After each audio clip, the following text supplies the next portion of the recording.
Elena's hand was still resting on the cold stone when the crypt door slammed open, and boots echoed down the steps like thunder rolling through a narrow valley. She did not need to turn around to know who it was. She could feel him the way she always could, a pull deep in her chest that never seemed to fade no matter how much he ignored it. "Get up," Damien said. His voice was hard, stretched thin with an urgency that had nothing to do with her. "Now, Elena, I don't have time for this." She rose slowly, brushing dust from her knees, and faced him. His eyes were wild, his jaw tight, and his hands were already reaching for her wrist before she could ask what was wrong. His grip was firm, almost bruising, and he pulled her toward the stairs without waiting for her to steady herself. "Damien, wait, what happened?" "She needs me. She's crying. I told the guards to find you, but you were down here again, with the dead, instead of where you belong." The words hit harder than his grip did. Elena let herself be pulled up the stone steps, past the carved names of alphas who had come before him, past her own mother's resting place, the only quiet corner of the pack house where she still felt like herself. She did not fight him, she never did, but something inside her, something that had been fraying for months, pulled a little tighter. They came out into the long hallway of the pack house, torches burning along the walls even though it was still afternoon outside. Servants stepped aside quickly, eyes down, the way they always did when the alpha was in a mood that could turn on anyone standing too close. Elena kept pace with him, her bare feet cold against the stone floor, her heart beating too fast for a woman who was supposed to be calm, no matter what storm blew through the house. "Who needs you?" she asked, though she already suspected the answer. Damien did not slow down. "Camille, something happened between you two. She's inconsolable." Elena felt her stomach drop, not from guilt, because she had done nothing, but from the familiar dread of being blamed for something she had no part in. She had not spoken to Camille in nearly 3 weeks. Not since the last time Camille had accused her of something petty in front of the pack elders, a lie so small it barely mattered, except that it always seemed to matter more than anything Elena said in her own defense. They reached the parlor at the end of the hall, and Elena heard the sobbing before she saw the source of it. Camille was curled on the long velvet couch, her honey-colored hair falling over her face, her shoulders shaking with practiced grief. 2 of the younger pack women hovered nearby, patting her back, murmuring comfort, glancing at Elena the moment she stepped through the door with expressions that had already decided who was at fault. "There she is," Camille said, lifting her head just enough to let her tears catch the light from the window. "Elena, why would you say those things to me? I only wanted to help you." Elena stood in the doorway, feeling the weight of every eye in the room. "I haven't spoken to you in weeks, Camille. You know that." "That's not true." Camille's voice cracked perfectly, as if rehearsed 100 times in front of a mirror. "You told me I didn't belong here, that I was nothing but the beta's daughter playing dress-up in a house that was never going to be mine." The room went still. Elena felt Damien's grip tighten on her wrist again, and when she looked at him, she saw something she had seen too many times before, the willingness to believe the version of events that came wrapped in tears rather than the version that came from his own wife's mouth. "I never said that," Elena said quietly. "I haven't seen her since the gathering at the north fence, and even then, we exchanged maybe 10 words. Are you calling her a liar?" Damien's voice had an edge to it now, low and dangerous, the kind of tone that made the younger pack members in the room shrink back toward the walls. Elena turned to face him fully, pulling her wrist free from his hand for the first time in longer than she could remember. "I am telling you the truth. Whether you choose to believe it is up to you." For a moment, something flickered across his face, a hesitation, a flash of the man she had married 5 years ago, before the crown of leadership had hardened every soft edge he once had. But it passed quickly, swallowed by the sound of Camille's renewed crying, louder now, more desperate, as if she could sense the tide shifting even for a second and needed to pull it back. "Apologize to her," Damien said. "Whatever happened between you two, I don't care about the details right now. Just fix it." Elena felt something inside her go very still and very quiet, the way the air goes still before a storm breaks.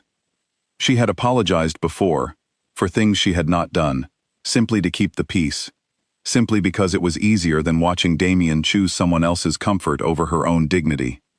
She had done it so many times that she had almost forgotten what it felt like to refuse. "No," she said. The word landed in the room like a dropped glass, sharp and impossible to ignore. Camille's crying paused for just a heartbeat, a small crack in the performance, before resuming with fresh intensity. Damien blinked at his wife, as if she had spoken in a language he did not recognize. "Excuse me?" "I said no. I will not apologize for something I did not do." "I don't know what game is being played here, Damien, but I am done pretending I don't see it." The two young packwomen exchanged nervous glances and slipped quietly out of the room, sensing that whatever was about to happen was not meant for their ears.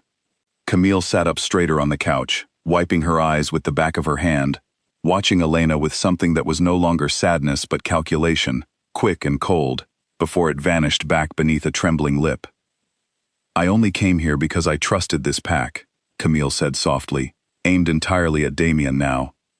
"I trusted you to protect me, but if your own wife is going to treat me this way, maybe I made a mistake staying." "You're not going anywhere," Damien said quickly, and Elena watched the words land, watched Camille's shoulders relax just slightly, the tiniest, most private victory. Elena had seen enough. She turned and walked out of the parlor, her steps steady despite the shaking she felt building in her hands. Behind her, she heard Damien call her name once, sharp and commanding, the tone he used when he expected obedience without question. She did not stop. She did not turn around. For the first time in longer than she could remember, she kept walking. The hallway outside felt longer than it had on the way in. Elena passed the portraits of past Lunas, women who had stood beside their alphas through wars and famines, and the slow grinding work of holding a pack together, and she wondered, not for the first time, what they would think of the woman she had become. Quiet, careful, always managing his moods instead of living her own life. She reached her chambers and closed the door behind her, leaning against it for a long moment before crossing to the window. Outside, the training grounds stretched toward the tree line, warriors moving through drills in the afternoon sun, their shouts and the clash of practice weapons carrying faintly on the wind. It was a view she had loved once, full of energy and purpose. Now it only reminded her of how far removed she had become from the pack she had married into. She thought back over the last year, turning the memories over one by one, like stones in her palm, looking for the moment things had started to shift. There had not been one single moment. It had been slower than that, more insidious. 100 small cracks that she had told herself did not matter. The anniversary he had forgotten while remembering, with perfect clarity, the date of Camille's birthday. The council meetings, where her suggestions were waved away, only to be adopted an hour later, when someone else, usually Camille, repeated the same idea, in different words. The nights he came home late smelling of Camille's perfume, always with an excuse ready, always expecting Elena to accept it without question, because questioning him was somehow a betrayal of trust rather than a reasonable response to suspicious behavior. She had accepted it. Again and again she had accepted it, because that was what a good Luna did, what a good wife did, what a woman raised to believe her worth was measured by her patience did without thinking twice. But something about today, about being dragged from the one place that still felt like hers, about being ordered to apologize for a lie so transparent even a child could see through it, had finally cracked something that had been holding for far too long.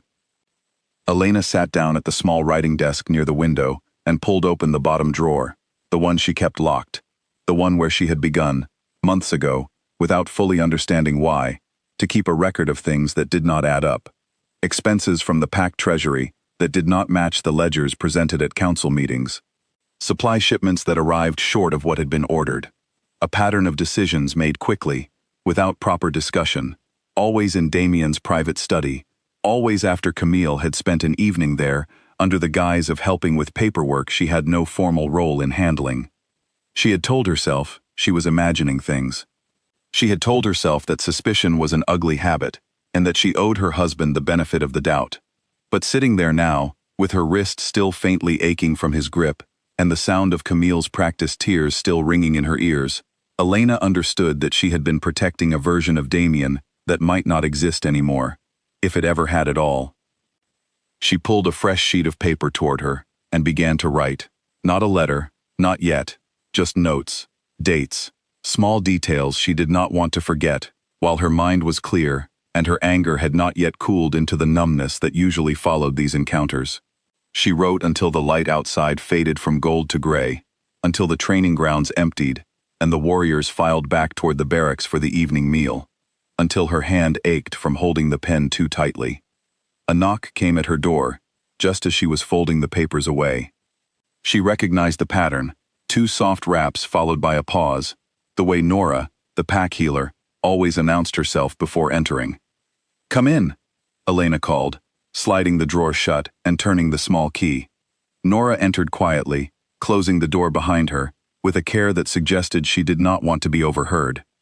She was an older woman, silver threading through dark hair pulled back in a simple knot, her eyes carrying the particular weariness of someone who had spent decades tending to other people's pain, while carrying her own in silence. "I heard what happened in the parlor," Nora said, settling into the chair across from Elena, without waiting for an invitation. "The whole house heard it, if I'm honest." "I'm sure they did." Elena managed a tired smile. "I'm not sorry for it." "I didn't come here to tell you that you should be." Nora folded her hands in her lap, studying Elena's face with the same careful attention she usually reserved for wounds that needed stitching. "I came because I've been meaning to talk to you about something, and today felt like the day I could no longer put it off." Something in Nora's tone made Elena's pulse quicken. "What is it?"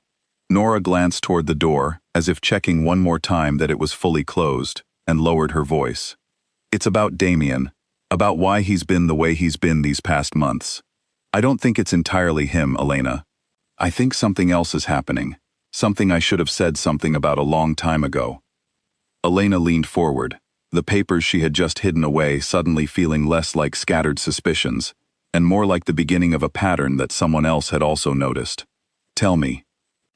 Nora hesitated, her fingers twisting together in her lap, and for a moment Elena thought she might change her mind and retreat back into the careful silence that healers so often kept.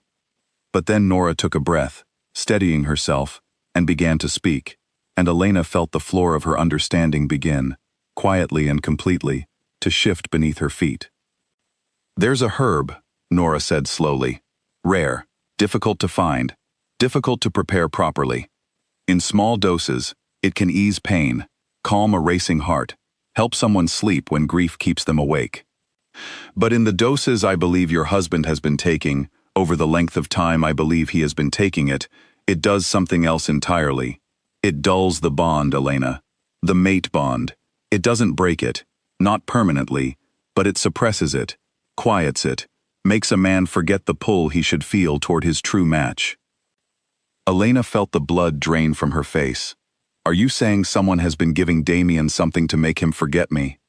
"I'm saying I found traces of it in his private study 3 months ago, hidden in a container that should have held something else entirely. I didn't say anything then because I wasn't certain, and because I was afraid of what it would mean if I was right." Nora's eyes glistened with something that looked uncomfortably close to guilt. "I should have told you sooner. I am sorry that I didn't." Elena sat back in her chair, her mind racing through the last several months, through every strange absence in Damien's eyes when he looked at her. Every moment he seemed to be looking through her, rather than at her.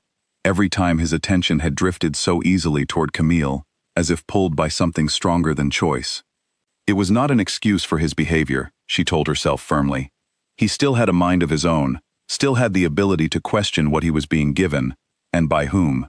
But it changed the shape of the problem, turned it from a simple story of a man falling out of love into something far more deliberate, far more dangerous, something that had been done to him, rather than something he had simply chosen. Who would have access to something like that? Elena asked, though she already suspected the answer, the same name that had been sitting at the center of every strange event in the pack house for months. Nora's silence answered before her words did. "I don't want to accuse anyone without proof, but I think you already know where I would start looking." Elena looked down at her hands, steady now in a way they had not been an hour ago, and felt the last soft edges of the woman who apologized for things she had not done begin to harden into something sharper, something more resolved. The ring that had felt so heavy on her finger for the past year suddenly felt like something worth fighting to keep meaningful again. not because she needed Damien's love to prove her worth, but because she refused to let a lie decide the shape of her marriage without a fight. "Thank you for telling me," Elena said quietly. "I need you to help me find proof. Real proof. Something that cannot be explained away with tears and a trembling voice." Nora nodded, relief and determination mixing in her expression. "I already have an idea of where to start." Outside the window, the last light of day slipped below the tree line, and somewhere down the hall, Elena could hear the faint sound of Damien's voice, low and urgent, coming from the direction of his private study. She did not know yet what she would find if she followed that sound, but for the first time in longer than she could remember, she was not afraid to look. Elena did not sleep that night. She sat by the window long after Nora had left, watching the moon climb over the training grounds, turning the healer's words over and over in her mind, until they no longer felt like a shock, but like the missing piece of a puzzle she had been staring at for months without seeing its shape. A herb that dulled a bond, a husband who looked at her sometimes like a stranger, a woman who had appeared in the pack barely a year ago and had, piece by piece, made herself impossible to remove. By morning, Elena had a plan, though it was not yet a full one. She dressed carefully, choosing a simple gray dress that would not draw attention, and made her way down to the kitchens before the rest of the house had risen. She found Nora already there, 2 cups of tea steaming on the worn wooden table, waiting. "You didn't sleep either," Elena said, sitting across from her. "I kept thinking about what I should have done differently," Nora admitted. "I should have come to you the moment I found that container. I told myself I needed to be certain first, but certainty is a luxury we don't always get, and I let months pass while you suffered for it." "You're helping me now," Elena said. "That matters more than what you didn't do before." Nora wrapped her hands around her cup, steam curling up between her fingers. "I've been thinking about how to get proof that can't be argued away.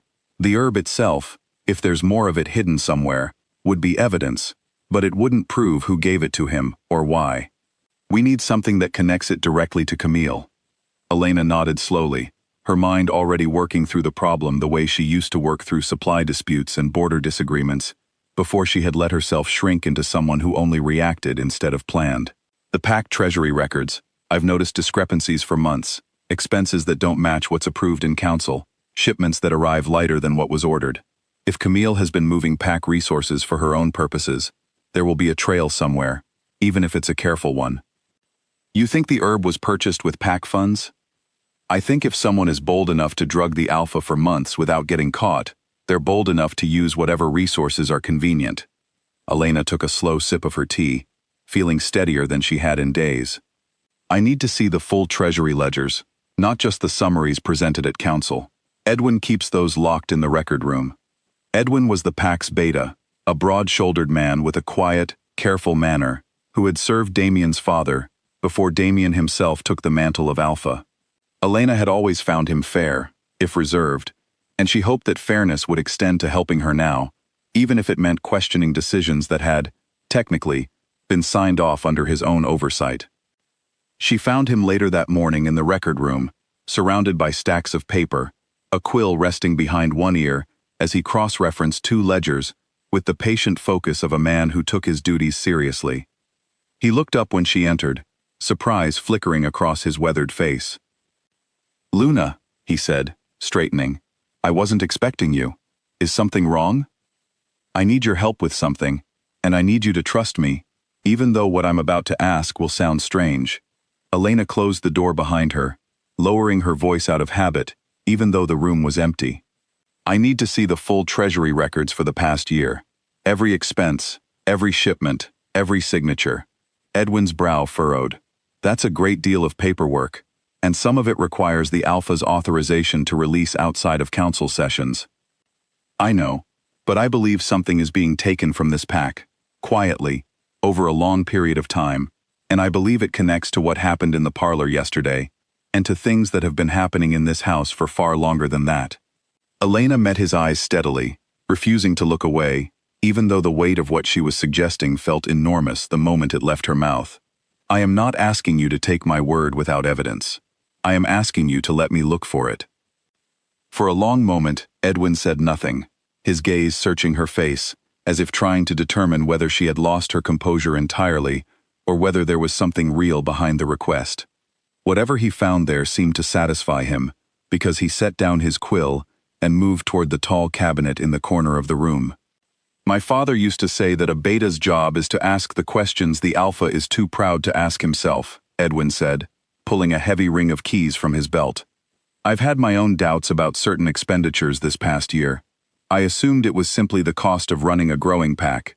Perhaps I assumed too easily.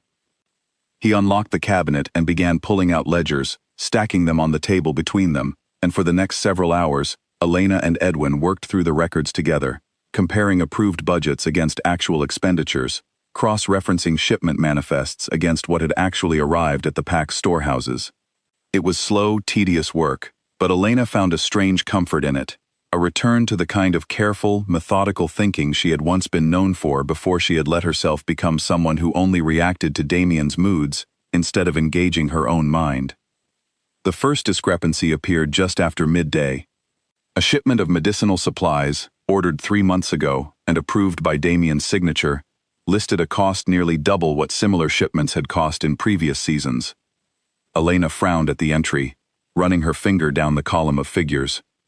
This doesn't match the supplier's usual rates, she said. Edwin leaned over to look, his frown deepening as he studied the numbers. You're right. Let me check the supplier's name against our regular contracts. He pulled another ledger from the shelf, flipping through pages until he found what he was looking for. This supplier isn't one we've used before. It's a new name, someone from outside the usual network of merchants who deal with the pack. Who authorized bringing in a new supplier? Edwin scanned the entry again, his jaw tightening. The order was placed and approved the same day, without going through the usual process of getting competitive quotes from our established contacts. That's unusual. Normally, these things take at least a week of back and forth before anything is finalized. Elena felt a cold certainty settling over her, the kind that came not from suspicion, but from evidence beginning to align into a clear and undeniable shape. Someone rushed this through, someone who had the authority to bypass the normal process, or who convinced someone with that authority to look the other way. They found 2 more entries like it before the afternoon light began to fade, each one following the same pattern: a new, unfamiliar supplier, a rushed approval, a cost that did not quite match what similar goods should have cost. Elena copied each entry carefully onto a fresh sheet of paper, building a record of her own that no one could later claim did not exist. I need to know who these suppliers actually are, Elena said, tapping the paper where she had listed the unfamiliar names. Whether they're real merchants at all, or whether they're a cover for something else entirely. Edwin rubbed a hand over his tired eyes. I have contacts among the trading guilds who could look into that discreetly, without drawing attention to why we're asking. It will take a few days. Do it, Elena said, quietly. I don't want word of this reaching anyone in the house before we have answers. As she gathered her notes and prepared to leave the record room, Edwin's voice stopped her at the door. Luna, may I ask you something? She turned back. Of course. Do you believe Camille is behind this?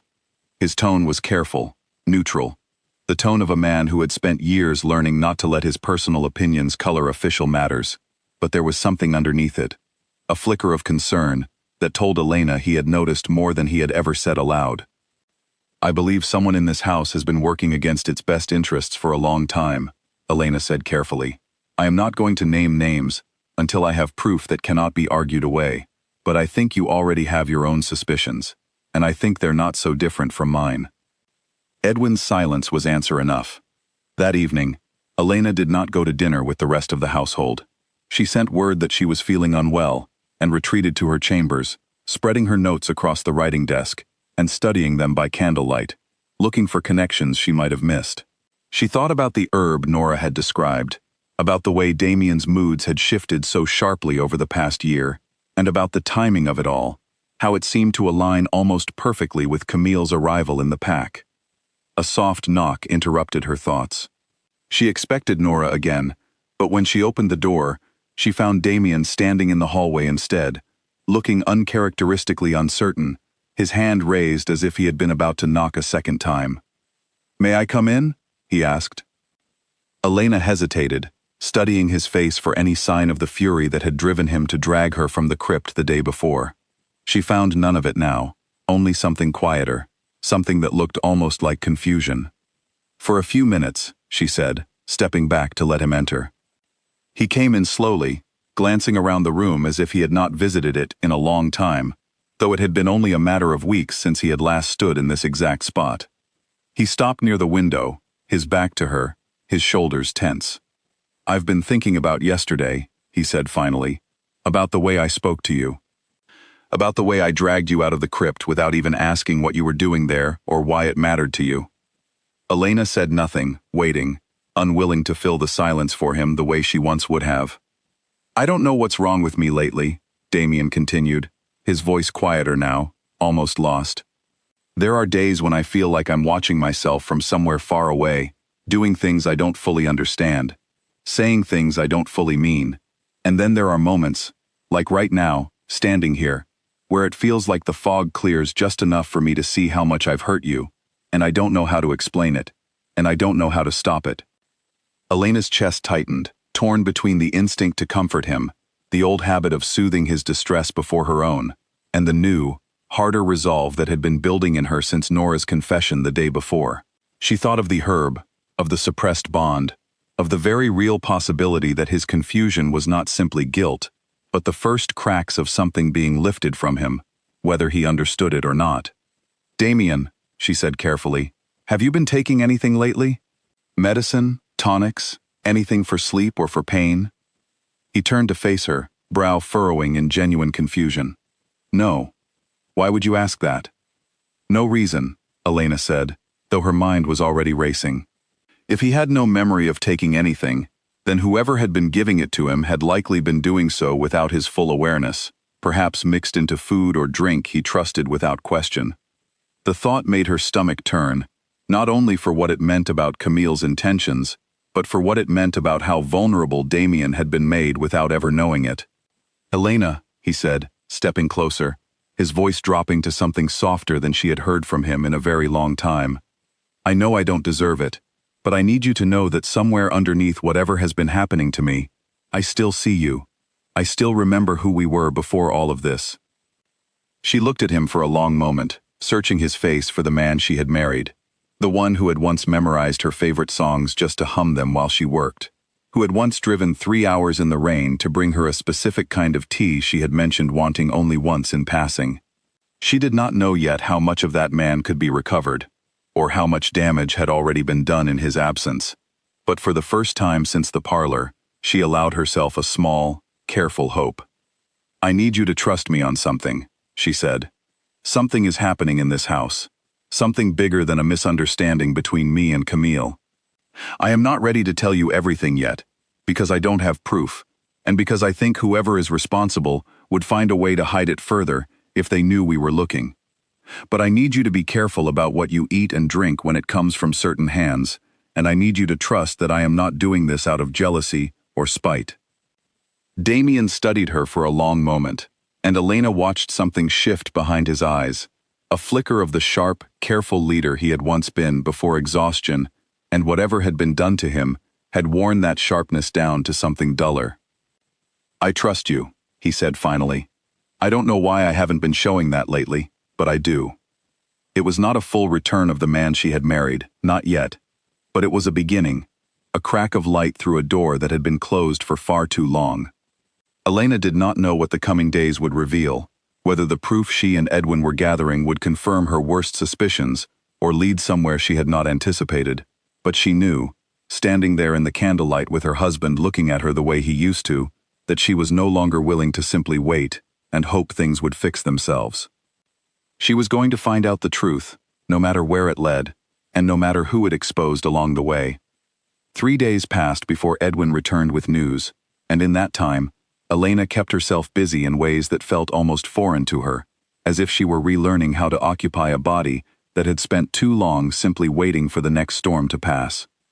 She walked the training grounds in the early mornings, watching the warriors drill, exchanging a few words with the younger fighters who had once looked up to her, before she had faded into the background of her own life.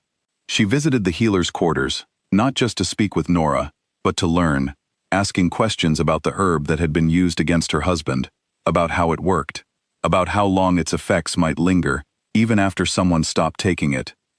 "It won't disappear overnight," Nora explained one afternoon, grinding a mixture of dried leaves in a stone bowl as she spoke. "The body builds a kind of dependence on it, especially after months of steady use. If he stops taking it suddenly, he may feel unwell for a time, restless, irritable, prone to headaches and strange dreams. But the bond itself, the pull toward you, that should return gradually as the herb works its way out of his system. Is there anything I can do to help him through it?" Nora glanced up, something gentle in her expression. "Patience, mostly, and making sure he isn't given more of it in the meantime, which means we need to figure out exactly how it's being administered before we can stop it." That question, how the herb was being given to Damien without his knowledge, occupied Elena's thoughts more than almost anything else. She began paying closer attention to his daily routines, to the meals he took in his private study, to the tea that was brought to him each evening by one of the house staff. She noticed, for the first time in longer than she cared to admit, how often Camille found reasons to be present during those moments, offering to carry his tray, lingering near his desk under the guise of discussing pack matters that rarely seemed urgent enough to require her constant presence. On the fourth day, Edwin found her in the garden behind the pack house, where she had taken to walking in the mornings before the rest of the household stirred. He looked tired, the kind of tired that came from long nights spent poring over records and quiet conversations with contacts who did not want to be seen talking to the pack's beta. "I have what you asked for," he said, glancing around before lowering his voice. "The suppliers listed in those ledgers don't exist. Not in any legitimate sense. My contact traced the names back to a small trading post near the eastern border, close to Ashgrove territory." Elena's breath caught. Ashgrove was a rival pack, one that had clashed with Blackthorn over hunting grounds and water rights for years, though the conflicts had always been managed through careful diplomacy rather than open aggression. If Ashgrove was somehow connected to what was happening inside her own home, the implications went far beyond a jealous rival trying to steal a husband's affection. "You're certain?" she asked. "My contact is reliable, and he confirmed it twice before I brought the information to you.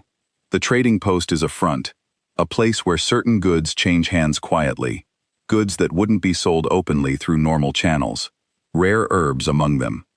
Edwin's expression darkened. "And there's more.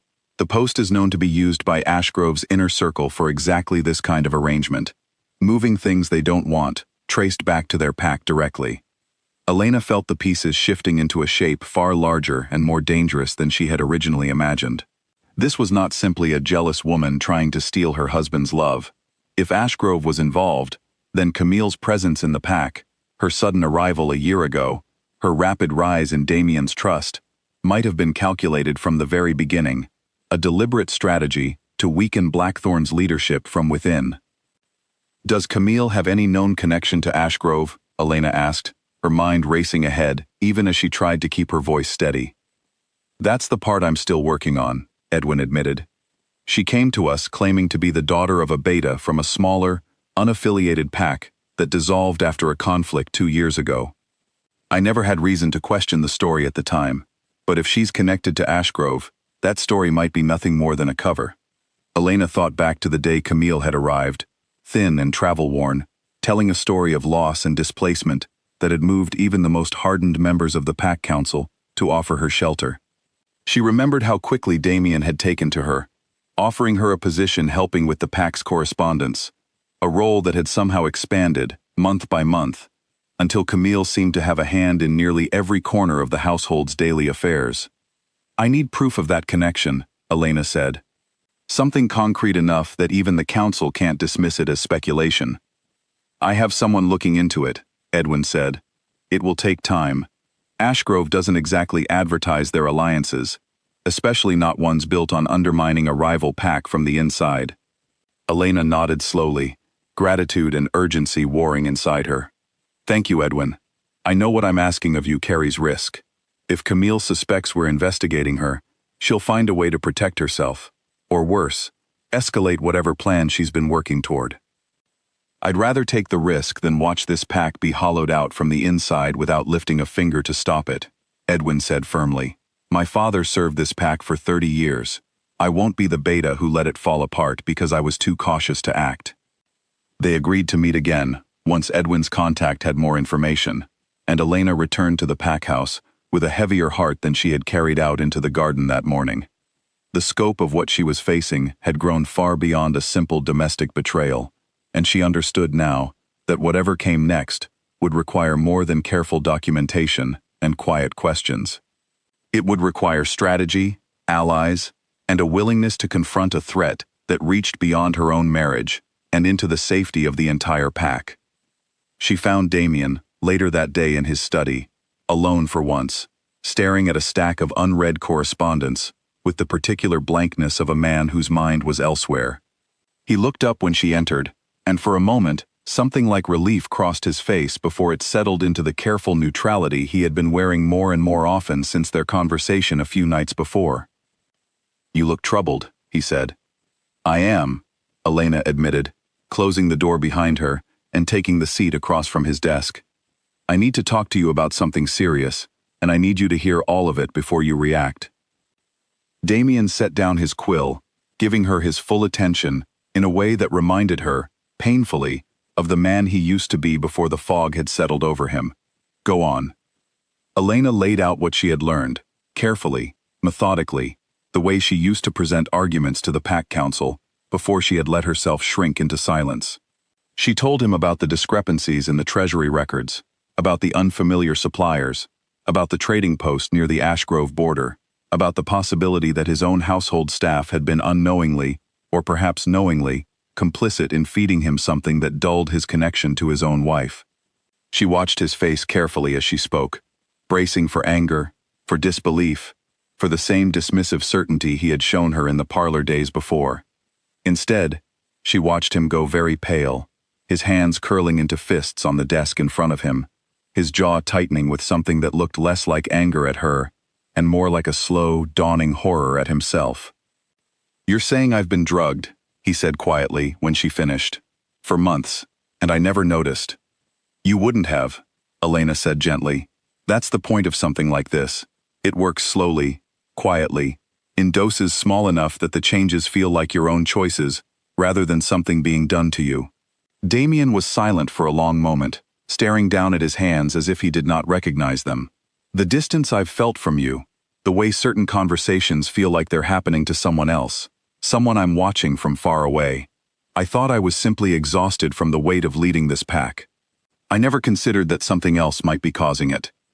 I didn't want to believe it either at first, Elena admitted. But the evidence keeps building, and I can't ignore it anymore.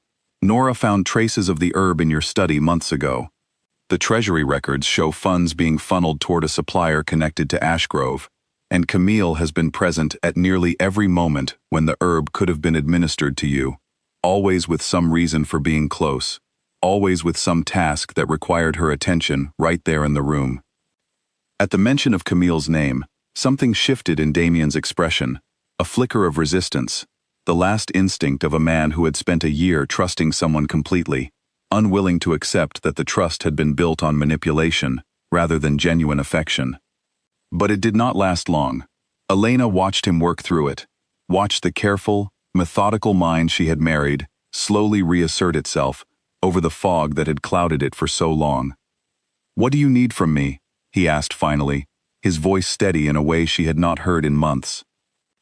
I need you to stop eating or drinking anything Camille has had access to, Elena said.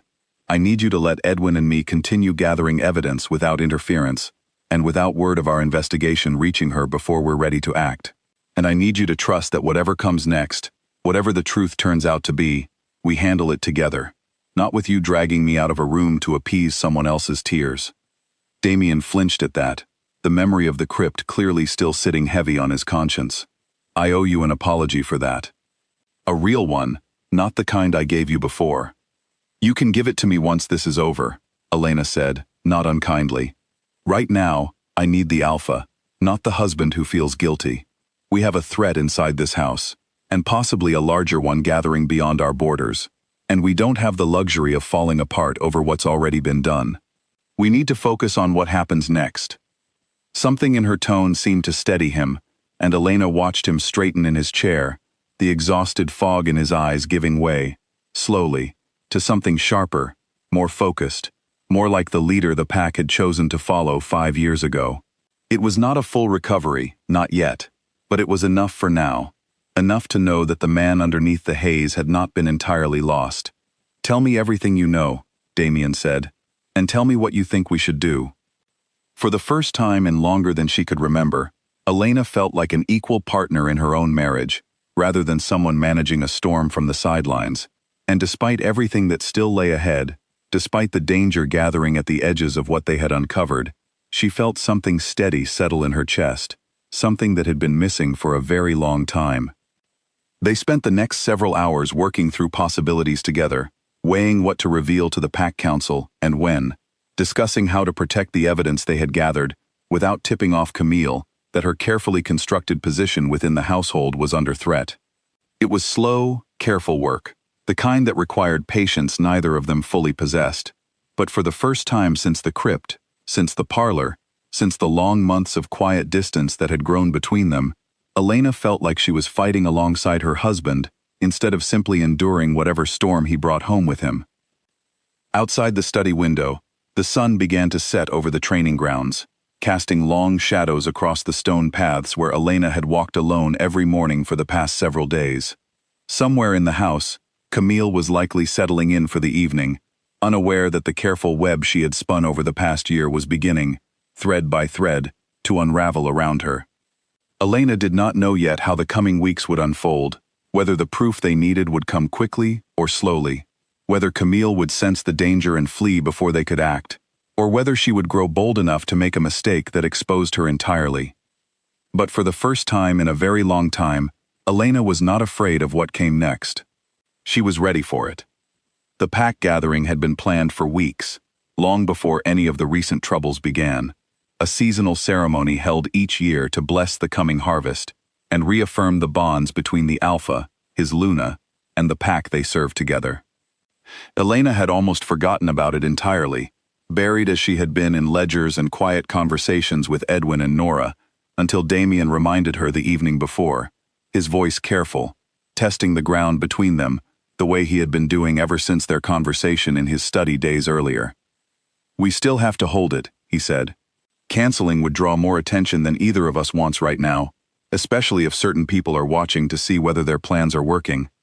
Elena agreed, though the thought of standing beside him in front of the entire pack, performing the ceremonial rituals of unity, while carrying the weight of what they now knew, felt like an enormous strain. Still, she understood the logic. If Camille suspected anything was wrong, if she sensed that her position was under threat, the careful work Elena and Edwin had done to trace the evidence back to Ashgrove could unravel before they had enough proof to act. The gathering needed to proceed exactly as it always had. Ordinary, expected, unremarkable. The morning of the ceremony arrived clear and bright, the kind of crisp autumn day that made the training grounds glow gold with the last of the season's changing leaves.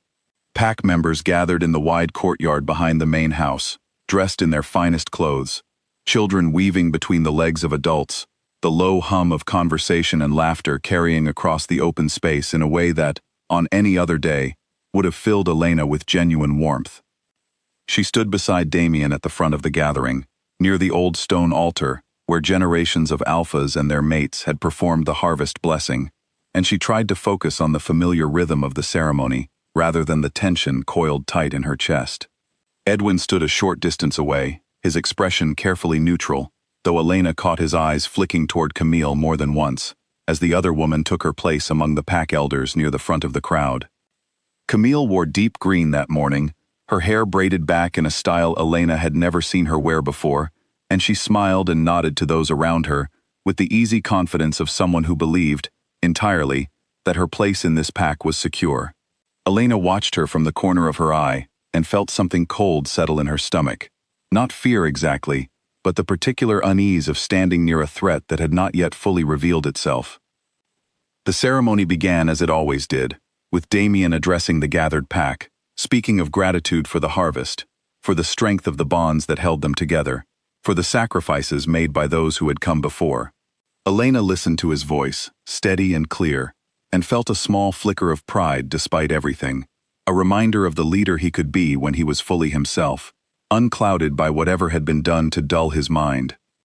When it came time for the blessing itself, Damien turned to face her, taking her hands in his, the way tradition required, his thumbs brushing gently over her knuckles as he began the familiar words that marked the pack's recognition of their bond. Elena felt her chest tighten, not with the old dread she had carried into so many of these ceremonies over the past year, but with something new, something almost hopeful, as she watched him speak the words with a sincerity she had not heard from him in a very long time. And then his hand shifted, reaching for the small ceremonial cup that would complete the ritual, and as his fingers moved, something slipped free. His wedding ring, the heavy band of silver that marked him as bound to her before the pack and their ancestors, fell from his hand and struck the stone altar with a sound that seemed, in the sudden hush that followed, impossibly loud. It bounced once, twice, and rolled a short distance before coming to a stop at the base of the altar, spinning slowly on its edge, before finally settling flat against the stone. A collective gasp rippled through the gathered crowd. Elena heard someone near the front, one of the oldest pack elders, murmur a single word, curse, low and urgent, and felt the ripple of that word spread outward through the crowd faster than she could have anticipated. In pack tradition, a fallen alpha ring during a bonding ceremony was considered a dark omen, a sign that the mate bond itself was breaking, that the connection between Alpha and Luna had grown too weak to hold. Damien stared down at the ring for a moment that stretched far longer than it should have, his face draining of color, before he bent quickly to retrieve it, straightening with a forced laugh that did not quite reach his eyes. "My hands are cold this morning," he said, loud enough for those nearby to hear, sliding the ring back onto his finger with a steadiness that Elena could tell was costing him considerable effort. Nothing more than that.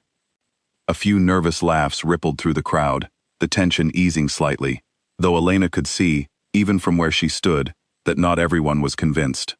The oldest elders exchanged glances heavy with meaning, and she caught snatches of murmured conversation as the ceremony resumed, words like omen and warning drifting through the crowd like smoke. Elena kept her expression carefully composed, though her heart was pounding. She had seen his face in the moment before he laughed it off, had seen the real fear flash across it, quick and unguarded, before he buried it beneath the practiced confidence of a leader who could not afford to show weakness in front of his pack. Whatever this omen meant to the superstitious among them, Damien's reaction told her something more immediate and more concrete. He was afraid, and his fear was not simply about tradition. The ceremony concluded without further incident, though the atmosphere among the gathered pack had shifted noticeably, the earlier warmth replaced by an undercurrent of unease that no amount of forced cheer from Damien could fully dispel. As the crowd began to disperse, drifting toward the tables laden with harvest food that had been prepared for the celebration that traditionally followed the blessing, Elena caught sight of Camille, moving quickly through the gathering, making her way toward Damien with an expression of practiced concern. "Are you all right?" Camille asked, reaching him before Elena could, her hand resting briefly on his arm, in a gesture that was just familiar enough to draw glances from those still lingering nearby.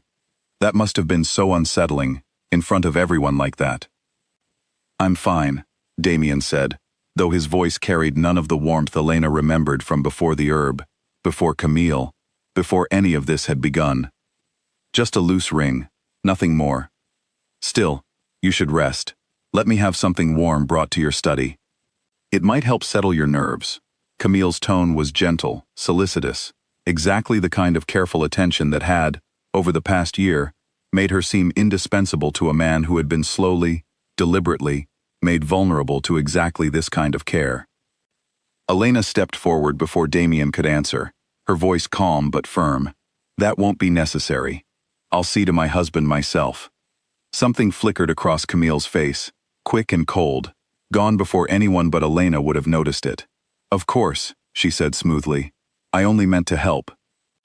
"I know what you meant," Elena said, holding her gaze for a moment longer than was strictly polite, watching the flicker of unease that crossed Camille's expression before it smoothed back into practiced pleasantness. She did not have proof yet, not enough to act, but she wanted Camille to understand, even in this small, quiet moment, that she was being watched. Camille excused herself and moved off toward the harvest tables, and Elena watched her go, noting the way she paused to speak with several of the pack elders, her voice pitched just loud enough to carry, weaving concern about the fallen ring into casual conversation with the practiced skill of someone accustomed to shaping how others perceived a situation. "She's already working the room," Elena murmured, mostly to herself, though Damien heard her. "What do you mean?" "She's planting doubt, making sure the elders remember this moment as evidence that something is wrong between us, rather than as a simple accident with a loose ring." Elena watched Camille lean close to one of the oldest women in the pack, watched the elder's face shift with concern as whatever Camille said settled into her mind. "She's very good at this." Damien's jaw tightened as he followed her gaze. "I see it now. I don't know how I didn't see it before." "You weren't meant to," Elena said quietly. That was the entire point. They made their way through the remainder of the celebration with careful composure, greeting pack members, accepting congratulations on the harvest, deflecting concerned questions about the fallen ring with practiced ease.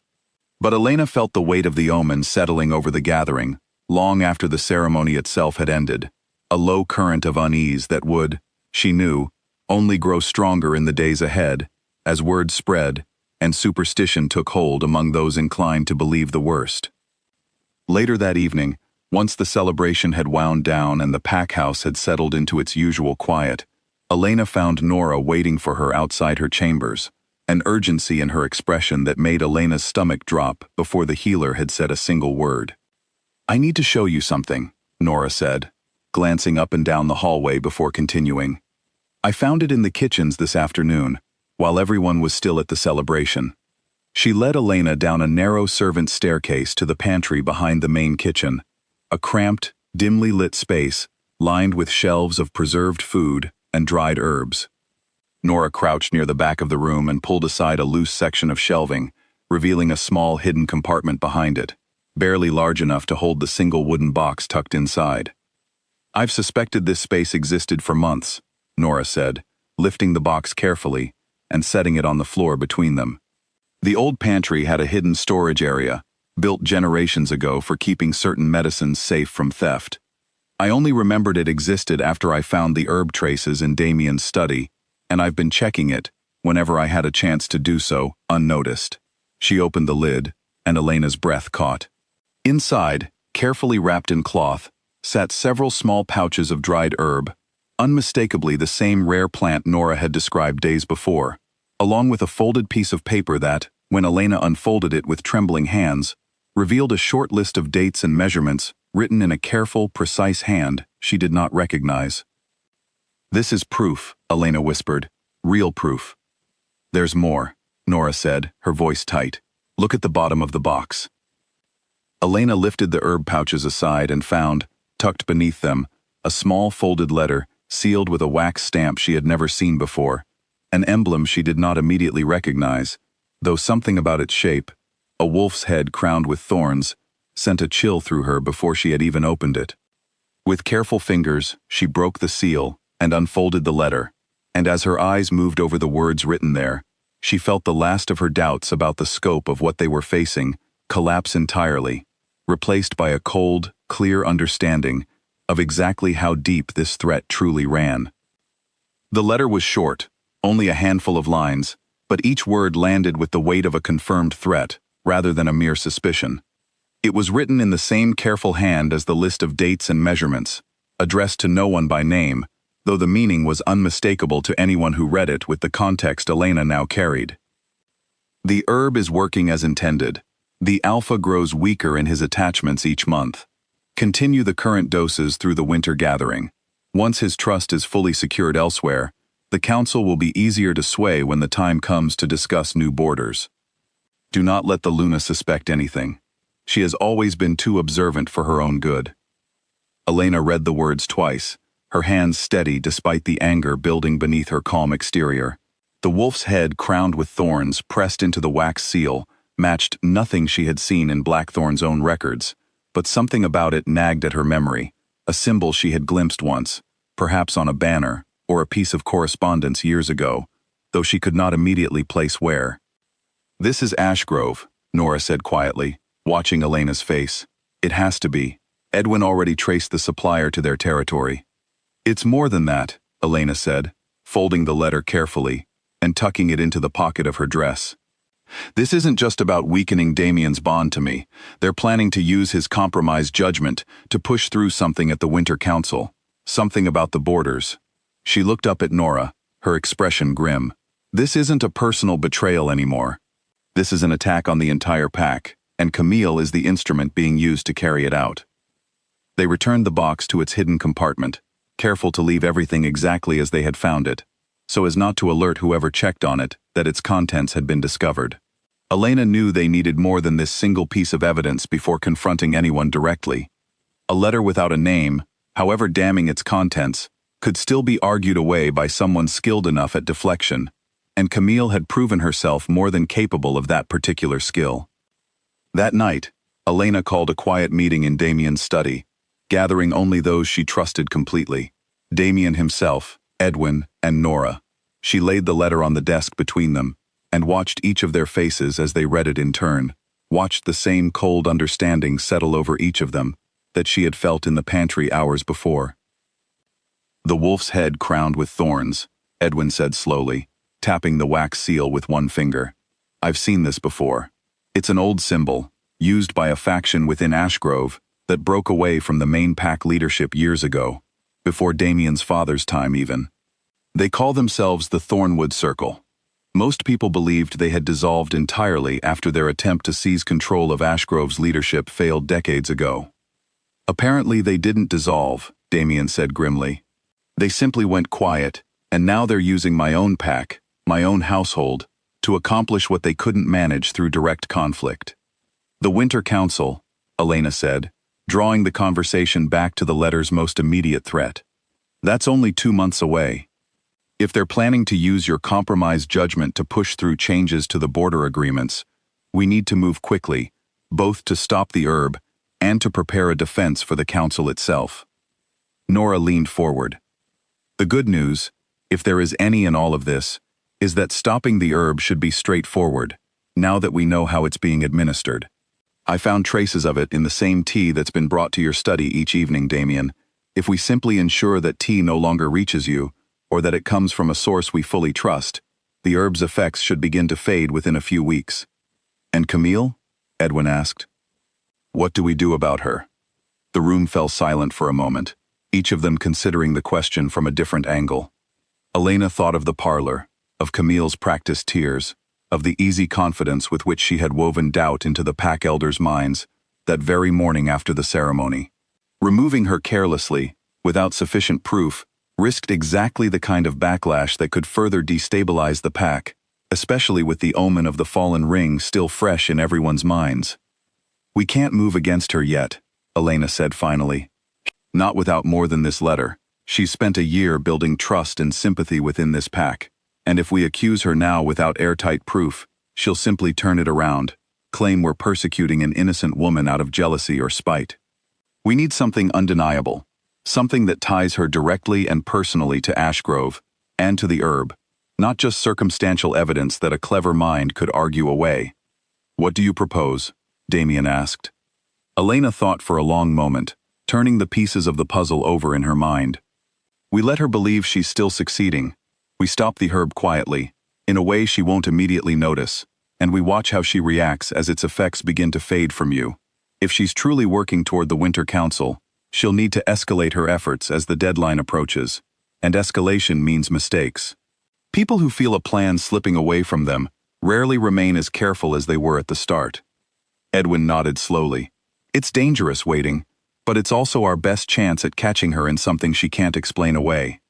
"There's something else," Nora added, her voice hesitant. "The letter mentions securing your trust elsewhere, Damien.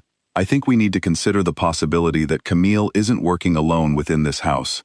Someone else may be helping her, whether knowingly or not, and we should be careful about who we bring fully into this circle of trust until we understand the full scope of what we're facing." The suggestion settled uncomfortably over the room, and Elena felt a fresh wave of unease, as she considered who else in the pack house might be compromised, whether through bribery, manipulation, or simple carelessness. She thought of the servants who brought Damien his meals, the staff who managed the household's daily affairs, any number of people who might have been persuaded, deliberately or unwittingly, to look the other way. "We keep this circle small," Damien said firmly. "The four of us, and no one else, until we have enough to act decisively. I don't want word of this reaching anyone who might, even accidentally, let something slip in front of Camille or anyone connected to her." They spent the rest of the evening working through the details of their plan, how Nora would quietly replace the tea Damien received each evening, sourcing it herself rather than relying on the usual household staff, how Edwin would continue tracing the connection between Camille and Ashgrove, focusing now on the Thornwood Circle specifically, searching for any record of her true origins that might contradict the story she had told upon her arrival, how Elena herself would continue watching Camille closely, noting any change in her behavior as the herb's grip on Damien began, slowly, to loosen. It was well past midnight by the time the meeting ended, and Elena walked with Damien back toward their shared chambers, the quiet of the sleeping pack house settling around them like a held breath. He was silent for most of the walk, his expression distant, though not in the vacant, distracted way she had grown used to seeing over the past year. This silence felt different, heavier, the silence of a man grappling with the full weight of how thoroughly he had been deceived. "I keep thinking about all the moments I dismissed you," he said finally, as they reached the door to their chambers. "All the times you tried to tell me something felt wrong, and I brushed it aside because it was easier to trust the version of events that required less of me. I was cruel to you, Elena, and I can't fully blame the herb for that. It made things easier perhaps, but I still made the choices. I still chose to believe her over you, again and again." Elena studied his face in the dim light of the hallway, searching for the easy excuses she had heard from him so many times before, the deflections that turned every conversation about his failings into a discussion of his own suffering instead. She found none of that now, only a raw, uncomfortable honesty that felt, for the first time in a very long while, like something she could actually trust. "I don't need you to carry all of that guilt right now," she said quietly. "I need you focused on what comes next. We can deal with everything else once this threat has passed." "And after?" he asked. "After we've dealt with Camille, with Ashgrove, with whatever the Winter Council brings, what happens to us?" Elena did not have an easy answer for him, and she was no longer willing to offer false comfort simply to smooth over an uncomfortable silence. "I don't know yet," she said honestly. "I know I'm not the same woman who apologized for things she didn't do just to keep the peace. Whatever we rebuild, if we rebuild anything at all, it will have to be built on something more honest than what we had before." Damien nodded slowly, accepting the answer without argument, and something in his expression told Elena that he understood, at least in part, that whatever came next would require more from him than a single sincere apology. It would require sustained effort, patience, and a willingness to see her clearly, not as someone to be managed or placated, but as a partner whose judgment deserved the same trust and respect he had so carelessly given away to someone who had never deserved it at all. They parted for the night without further words, and Elena lay awake long after the pack house had fallen fully silent, turning over everything they had learned, everything still ahead of them. Somewhere beyond the borders of Blackthorn territory, a faction that called itself the Thornwood Circle was waiting for the Winter Council, confident that their carefully laid plan was proceeding exactly as intended. Elena intended to make sure they were wrong. 2 weeks passed, and the change in Damien became noticeable to anyone who had known him well before the fog had settled over his mind. His decisions in council grew sharper, his patience with genuine grievances more careful, his attention to the daily business of running the pack more focused than it had been in over a year. Elena watched the transformation with a cautious kind of hope, careful not to let herself believe too fully that the danger had passed, because she knew, even as the herb's grip loosened, that the true threat, the Thornwood Circle working through Camille, remained very much active. Camille noticed the change too, and Elena watched her grow subtly more anxious as the days passed, her easy confidence fraying at the edges in small, telling ways. She began finding new reasons to seek out Damien's attention, offering to help with tasks she had previously ignored, lingering longer in his study, even when he made it clear, with polite but firm dismissals, that her presence was no longer required. Elena said nothing about the shift, letting Camille believe her efforts were simply falling short rather than being deliberately blocked, watching for the moment when frustration might push her into a mistake.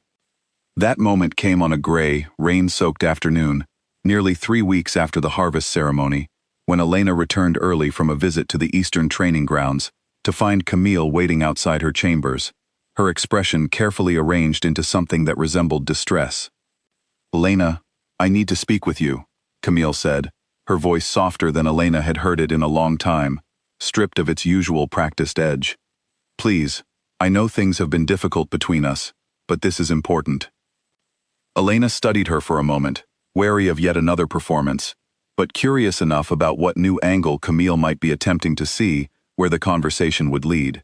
"Come in," she said, opening the door to her chambers. Camille entered slowly, wringing her hands in a gesture that looked, for once, almost genuinely nervous rather than calculated. She settled into the chair near the window, glancing around the room as if searching for the right words before finally speaking. "I think I might be carrying Damien's child," she said quietly. The words landed in the room like a stone dropped into still water, and Elena felt a cold, careful stillness settle over her, the same instinct that had kept her calm during the parlor confrontation weeks before rising now to steady her, despite the shock of the announcement. "I see," Elena said, keeping her voice level. "How far along do you believe you are?" "I'm not certain. A few weeks, perhaps." Camille's eyes glistened, and Elena watched her carefully, noting the way the tears seemed to arrive precisely on cue, the way her voice caught in exactly the right places to suggest genuine vulnerability, rather than a well-rehearsed performance. "I didn't know how to tell him. I didn't know how to tell anyone. I know how this looks, given everything that's happened between the three of us, but I promise you, I never meant for any of this to happen." Elena thought quickly, weighing the possibilities. If the claim was true, it complicated everything, adding an entirely new dimension to the conflict that would need to be handled with far more care than she had originally anticipated. But if it was false, if it was simply the next escalation in a carefully constructed plan to secure Camille's position within the pack before the Winter Council, then it needed to be exposed quickly, before it could take root among the pack elders, as another piece of evidence supporting Camille's claim to belonging. "Have you seen Nora about this?" Elena asked. She would need to confirm something like this before anyone can make decisions based on it. Something flickered across Camille's face, quick and almost imperceptible, before she answered. "Not yet. I wanted to tell you first, since you deserve to hear it from me rather than through rumor." "That's very considerate of you," Elena said, keeping her tone carefully neutral. "I'll arrange for Nora to see you first thing tomorrow morning." "There's no rush," Camille said quickly, a note of urgency creeping into her voice despite her obvious effort to keep it hidden. "I only wanted you to know, so that whatever happens next, you're not caught by surprise." Elena recognized the deflection immediately, the subtle resistance to the one step that would either confirm or dismantle the entire claim. She kept her expression carefully neutral, giving no indication that she had noticed anything amiss. "Of course, I appreciate you telling me. This is a lot to process." Camille left shortly after, and the moment the door closed behind her, Elena moved quickly to find Nora, relaying the conversation in careful detail, as the healer's expression shifted from surprise to something more skeptical. "If she truly believed herself to be carrying a child, she would have come to me first, not to you," Nora said, frowning. "Women in that position want confirmation, want guidance on what to expect. Going to you before seeking any medical confirmation suggests she wanted the claim spreading through the household before anyone could verify or dispute it." "That's what I suspected too," Elena said. "I told her you'd need to examine her tomorrow morning. I want to see how she responds to that." Nora's frown deepened. "If she avoids the examination or delays it repeatedly, that will tell us most of what we need to know." As it turned out, Camille did exactly that. When Nora sent word the following morning, requesting that Camille come to the healer's quarters for a proper examination, Camille responded with a message claiming she felt too unwell to leave her room, requesting instead that the examination be postponed by a few days. When Nora offered to come to her instead, Camille claimed she needed rest above all else, and asked that no one disturb her. Elena relayed all of this to Damien and Edwin that evening, watching Damien's expression harden as the pattern of avoidance became increasingly clear. "She's stalling," Damien said, "trying to buy time to either fabricate evidence or figure out how to manage the situation without an actual examination proving her claim false. Or she's genuinely unwell and simply nervous about the examination," Edwin offered, though his tone suggested he did not fully believe his own counterargument. "We should be careful not to assume the worst without proof, even if the pattern looks suspicious." Elena appreciated Edwin's caution, even as her own instincts told her the claim was almost certainly false, another calculated move to secure Camille's position before whatever plan the Thornwood Circle had prepared for the Winter Council could unfold. If Camille was believed to be carrying the Alpha's child, removing her from the pack, or even questioning her loyalty, would become significantly more complicated, tangled up in questions of the unborn child's rights and the pack's obligations toward it. "We need proof either way," Elena said. "If she genuinely delays the examination for another week, that delay itself becomes evidence of deception, especially paired with everything else we've already gathered." Over the following days, Camille continued to avoid Nora's examination, offering a rotating series of excuses that grew increasingly thin with each passing day. Meanwhile, Edwin's investigation into her true origins finally began to bear fruit. His contact within the trading guilds had managed to track down an old acquaintance who had once served within Ashgrove's territory, someone willing, for a modest sum, to share what they remembered about a young woman matching Camille's description, who had left Ashgrove roughly a year before her arrival at Blackthorn. Her name wasn't always Camille, Edwin reported during another late-night meeting in Damien's study, laying out a hastily written account from his contact.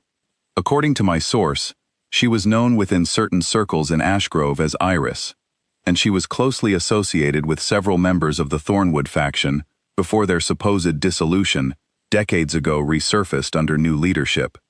She left Ashgrove around the same time the herb shipments to Blackthorn's unfamiliar suppliers began, which lines up almost exactly with her arrival here." Elena felt the final pieces of the puzzle settling into place, the picture now clear enough that even the most skeptical council members would struggle to argue against it. "This is enough," she said, "combined with the letter, the herb, the treasury discrepancies, and now her own delayed examination, we have more than enough to bring this before the Pack Council." "Not yet," Damien said, though his voice carried none of the old dismissiveness that had once accompanied his disagreements with her. "If we move now, she'll have time to prepare a defense, to twist the narrative before the council has fully absorbed the evidence. I want this presented in a way that leaves her no room to maneuver, no space to turn the pack's sympathy back in her favor, the way she did after the parlor." Elena considered this, recognizing the wisdom in his caution even as impatience gnawed at her. "What do you suggest?" "We call the council together on short notice, giving her no time to prepare, and we present everything at once, methodically, with proof at every step. No accusations without evidence immediately following them. We let the facts speak for themselves, the way you've always been better at than anyone else in this house."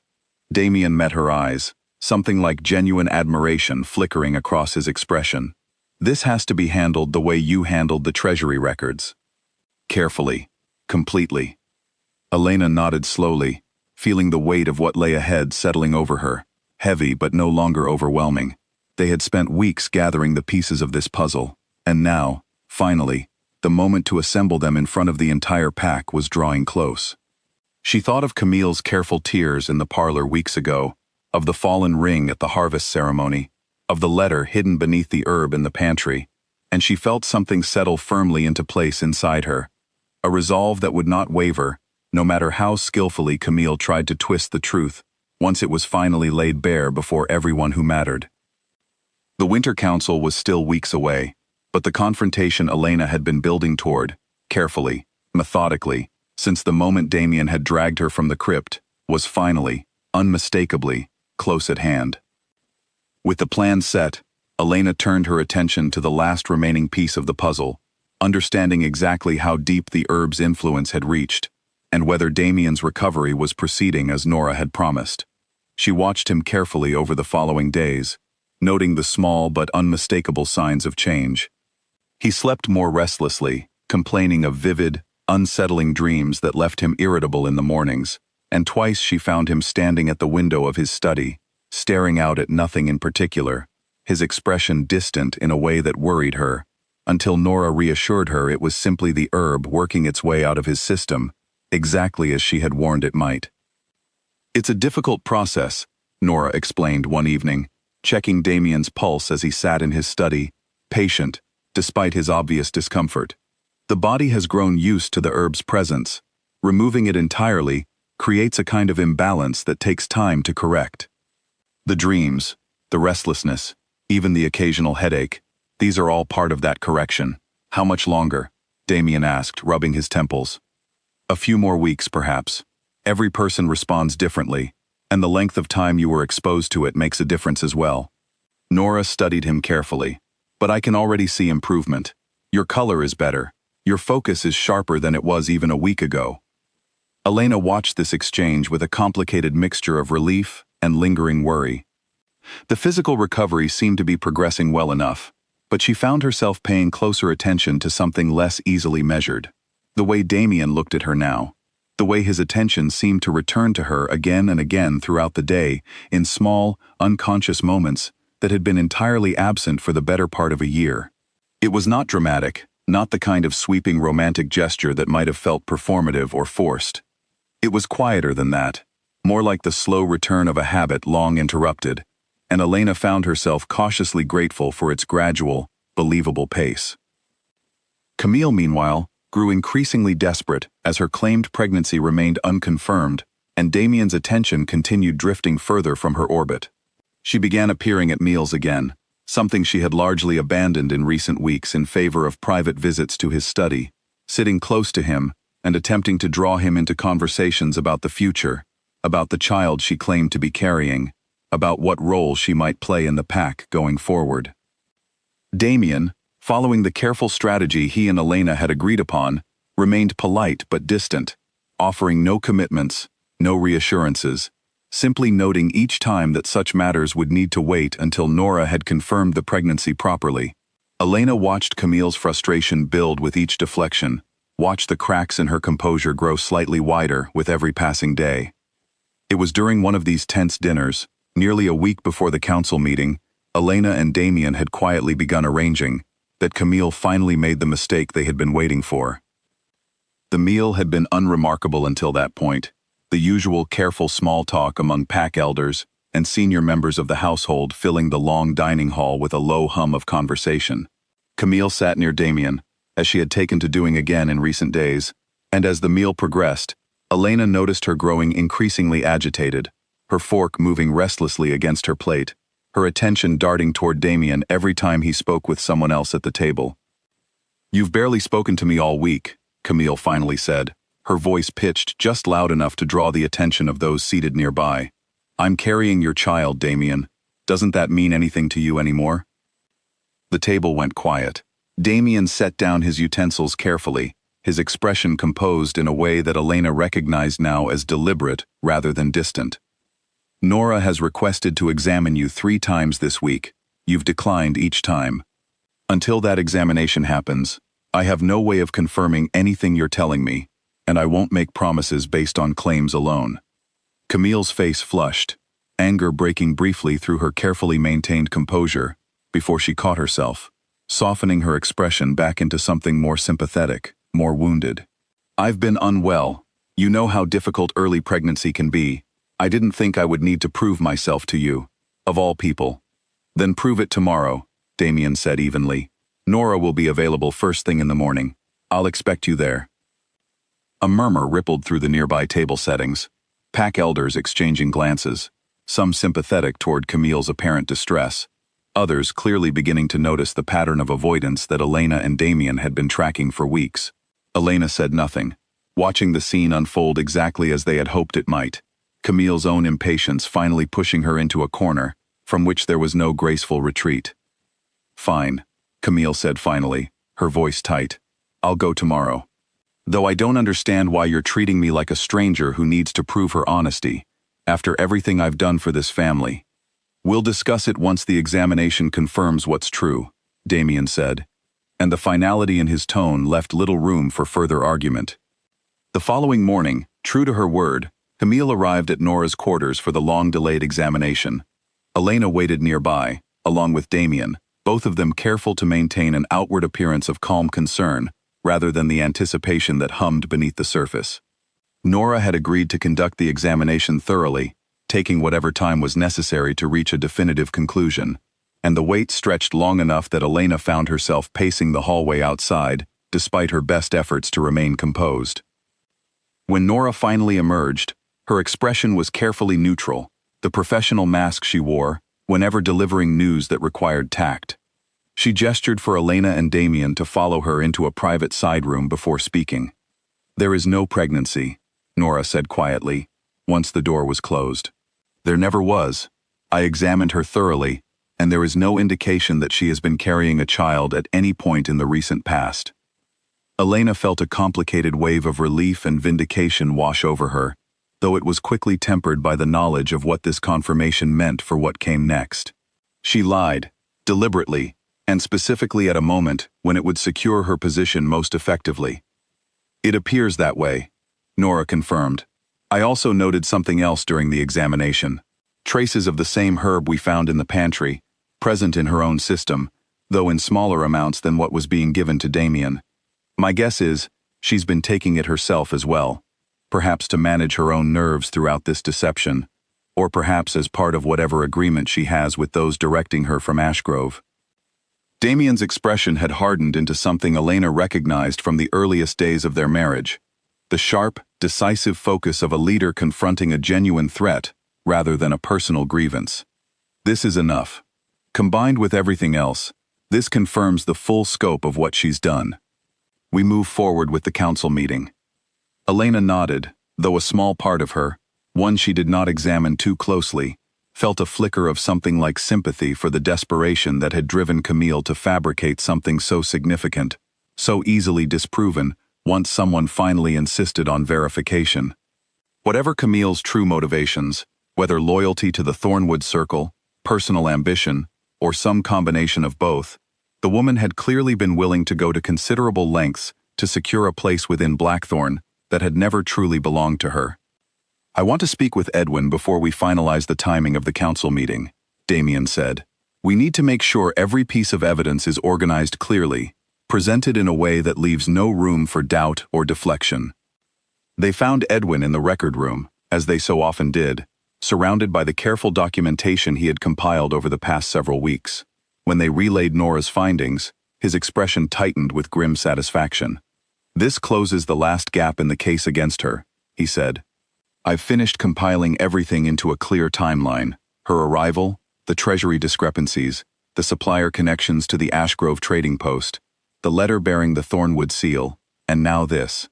I think we're ready to bring this before the council." "When?" Elena asked. 3 days, Edwin said. "That gives us enough time to ensure everyone who needs to be present can be, without giving Camille enough warning to prepare a counter-narrative or attempt to flee before the confrontation." Elena felt the weight of the coming days settle over her, heavy, but no longer uncertain. The evidence they had gathered, painstakingly, over weeks of careful investigation, was finally complete, finally undeniable. Whatever came next, whatever Camille attempted in her own defense, Elena felt confident, for the first time since this entire ordeal had begun, that the truth would finally win out over the careful lies that had nearly torn her marriage and her pack apart. She thought of the fallen ring at the harvest ceremony, of the fear she had glimpsed in Damien's eyes in that moment, and understood now, with a clarity she had not possessed then, that the omen the pack elders had feared was not a prophecy of destruction, but a warning, a signal that something dangerous had already taken root within their home, and needed, urgently, to be uprooted before it could do any further damage. 3 days, then the truth would finally be laid bare before everyone who mattered, and Camille's carefully constructed world would begin, at last, to collapse around her. The council chamber was full by the time Elena took her seat beside Damien at the head of the long stone table, every senior member of the pack present, their expressions ranging from mild curiosity to visible unease at the unusual urgency with which the meeting had been called. Word had spread quickly, as it always did within the close quarters of a pack house, that something significant was about to unfold, though few beyond Elena, Damien, Edwin, and Nora understood exactly what that something would be. Camille sat near the far end of the table, having been informed only that her presence was required for a matter concerning pack finances, a deliberately vague explanation designed to prevent her from preparing any kind of defense in advance. Elena watched her from across the chamber, noting the careful, curious expression Camille wore, the slight furrow of her brow as she glanced between Damien and Elena, searching for clues about what was about to happen. Damien rose first, his voice carrying clearly through the chamber as he addressed the gathered council. "Thank you all for coming on short notice. What I am about to share with you concerns the security and integrity of this pack, and I ask that you hear the full account before drawing conclusions or raising questions. The evidence will speak for itself." He nodded to Elena, and she rose to stand beside him, feeling the weight of every eye in the room settle on her as she began to speak.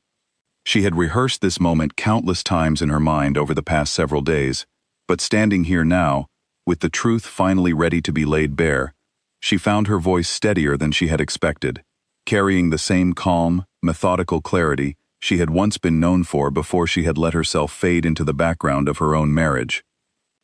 "Nearly 2 months ago, I began noticing discrepancies in this pack's treasury records," Elena began, gesturing to Edwin, who rose and began distributing carefully organized copies of the relevant ledgers to each council member. Expenses that did not match approved budgets, shipments from suppliers this pack had never used before, approved through unusually rushed processes that bypassed our normal procedures for vetting new trade partners.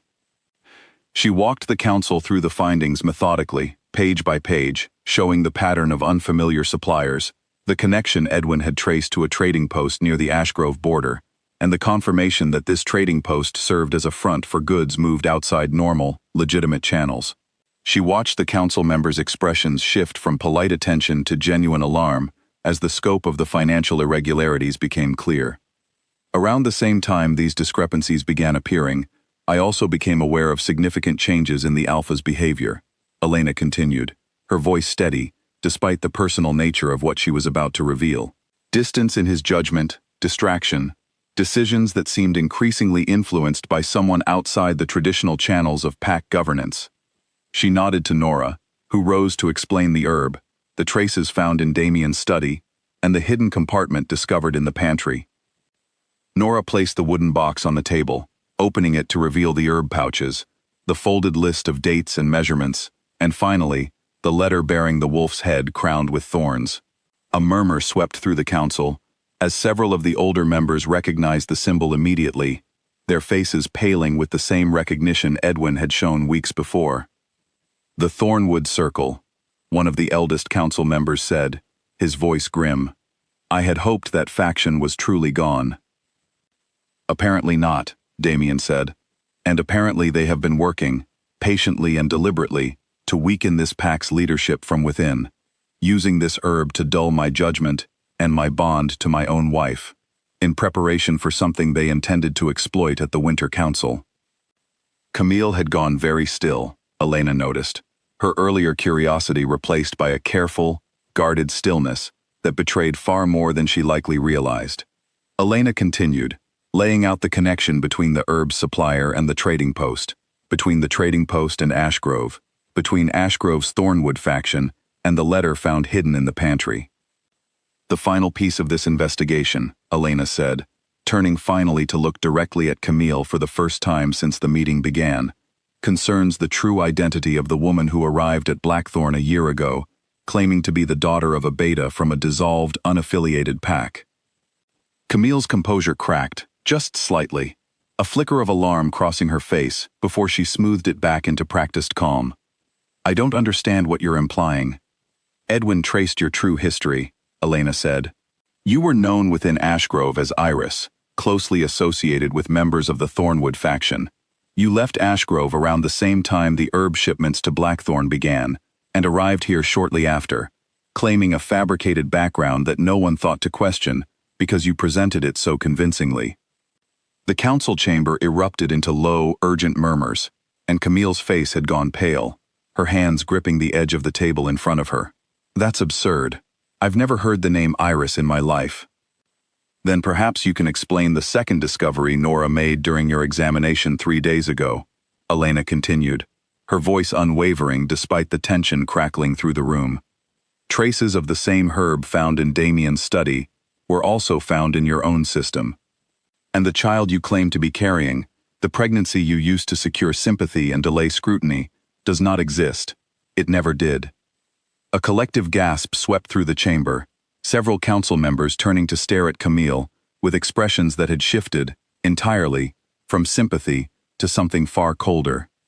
Camille's carefully maintained composure finally shattered, her face twisting with something between fury and desperation as she realized the full weight of the evidence arrayed against her. You have no proof any of this connects to me directly, she said, her voice sharp now, stripped of its earlier softness. A letter with no name, a supplier with no confirmed link to me personally. This is nothing but circumstantial speculation, dressed up to look like certainty. Is it? Damien asked quietly, and something in his tone made the entire chamber go still. Because I remember, quite clearly now that the fog has cleared from my mind, every evening you brought tea to my study yourself, insisting the household staff were too busy with other tasks. I remember how carefully you positioned yourself in every conversation where pack resources were being discussed. I remember, most of all, how skillfully you turned my own wife into someone I doubted, someone I dismissed, someone I dragged away from her own mother's resting place because I believed your tears over her word. Camille's eyes darted around the chamber, searching for some sympathetic face among the council members, some ally who might step forward to defend her, but she found only cold, appraising stares, the weight of a pack that had, moments ago, largely trusted her, now recognizing the careful manipulation that had shaped their perception of her for the past year. I want to know who within Ashgrove directed you, Damien said, his voice hardening into the tone of an alpha addressing a genuine threat rather than a personal betrayal. I want to know the full extent of what was planned for the Winter Council, and I want to know now. Camille's jaw tightened, and for a moment, Elena thought she might refuse entirely, might retreat into denial despite the overwhelming evidence arrayed against her. But something in the collective weight of the council's judgment seemed to finally break through her resolve, and her shoulders slumped, the last of her practiced composure draining away entirely. The plan was simple, she said finally, her voice flat now, stripped of all pretense. Weaken the Alpha's judgment gradually, secure enough influence over him to push through changes to the border agreements at the Winter Council, changes that would have given Ashgrove access to the northern hunting grounds without requiring open conflict. The Thornwood Circle has been rebuilding its influence for years, patiently, quietly, waiting for an opportunity like this one. And the herb given to yourself? Nora asked. Why take it, if you were the one administering it to Damien? To manage the guilt, Camille admitted quietly, something almost like genuine exhaustion creeping into her voice for the first time. It's not easy, deceiving people who trust you, day after day, for a year. The herb made it easier to continue. The chamber fell into a heavy, stunned silence as the full confession settled over the gathered council. Elena felt no triumph in the moment, only a weary, complicated relief that the truth had finally, fully surfaced, and a lingering unease at how close this careful, patient scheme had come to succeeding entirely undetected. This council will decide her fate according to our traditions regarding betrayal and conspiracy against the pack, Damien said finally, his voice heavy but resolute. But she will not remain within Blackthorn's borders another night. 2 of the pack's senior warriors moved to flank Camille, and she did not resist as they escorted her from the chamber, her earlier confidence entirely gone, replaced by the quiet resignation of someone who understood that her carefully constructed world had finally, completely collapsed around her. Elena watched her go, feeling the tension that had gripped her chest for weeks finally begin, slowly, to ease. The threat that had nearly torn apart her marriage, her pack, and the fragile peace along their borders had been exposed, and would soon be dealt with according to law and tradition. But as the chamber began to empty, council members filing out in hushed, urgent conversation about the implications of what they had just witnessed, Elena understood that this was not truly the end of the story, only the closing of one dangerous chapter within it. What remained now was the harder work, rebuilding trust, restoring the bonds that had frayed under months of manipulation, and determining what kind of marriage, what kind of partnership, could be built from the wreckage of what had nearly been destroyed. Camille's banishment was formalized the following morning, in a brief, solemn ceremony attended only by the council and a handful of senior pack members. Tradition demanded that anyone found guilty of conspiring against the pack's leadership be stripped of any privileges granted during their time within the pack's borders and escorted beyond those borders under guard, with a formal warning that returning would be treated as an act of aggression. Elena watched from a distance as Camille was led toward the eastern gate, her posture rigid, her expression unreadable, betraying none of the desperation or manipulation that had defined her presence within Blackthorn for the past year. "Do you think she'll return to Ashgrove?" Elena asked Edwin, who stood beside her near the gate, watching the procession with the same careful, weighted silence. "I doubt the Thornwood Circle will welcome her back warmly, given that her plan failed so completely and so publicly," Edwin said. "Failure tends to be treated harshly among factions like that. She may find herself with nowhere safe to go, which is, in some ways, its own kind of consequence." Elena considered this, feeling little satisfaction in the thought of Camille facing further hardship, though she understood the pragmatic truth of Edwin's observation. Whatever Camille's fate beyond Blackthorn's borders, it was no longer Elena's concern, no longer a thread she needed to track or worry over. The immediate threat had been dealt with, and now the harder, slower work of recovery could truly begin. Word of the confrontation spread quickly through the pack in the days that followed, and Elena found herself the subject of considerable attention as pack members, from senior elders to the youngest warriors, sought her out to express admiration for the careful, methodical way she had uncovered and exposed the conspiracy. It was a strange sensation, after months of feeling invisible, of feeling like her judgment and instincts counted for nothing against Camille's practiced tears, to suddenly find herself regarded with the kind of respect she had once taken for granted before everything had begun to unravel. "The council wants to formally recognize your role in protecting the pack," Edwin told her, a few days after the confrontation, as they finished the last of the paperwork closing out the Treasury investigation. "There's talk of expanding your formal responsibilities within pack governance, given how thoroughly you demonstrated your capability throughout this entire situation." Elena felt a flush of something complicated at the suggestion, pride mixed with a lingering wariness born of months spent being dismissed and undervalued. "I'll consider it," she said, "though I think, for now, I need some time to simply exist without a crisis demanding my full attention." Edwin smiled, the first genuine smile she had seen from him in weeks. "That seems more than fair, Luna. You've earned it." Damien, meanwhile, continued his slow, steady recovery, the last lingering effects of the herb finally beginning to fade entirely from his system. Nora confirmed, during a checkup roughly a week after Camille's banishment, that his body had fully cleared the substance, that whatever remained of the fog that had clouded his judgment for the better part of a year was now simply the ordinary work of a man confronting the full weight of his own choices, unclouded by any outside interference. That confrontation with himself proved, in some ways, more difficult than the confrontation with Camille had been.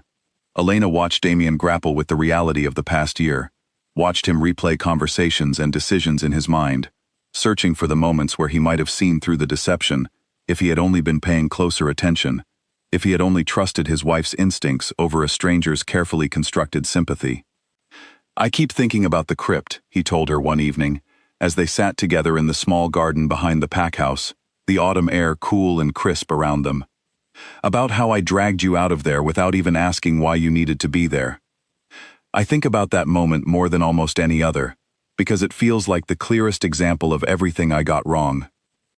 Elena considered her response carefully, unwilling to offer easy forgiveness, simply to smooth over his discomfort, but equally unwilling to hold on to anger that no longer served any purpose, now that the true source of the conflict had been exposed and removed. "You were being manipulated," she said finally. "That doesn't erase the choices you made, but it does explain them.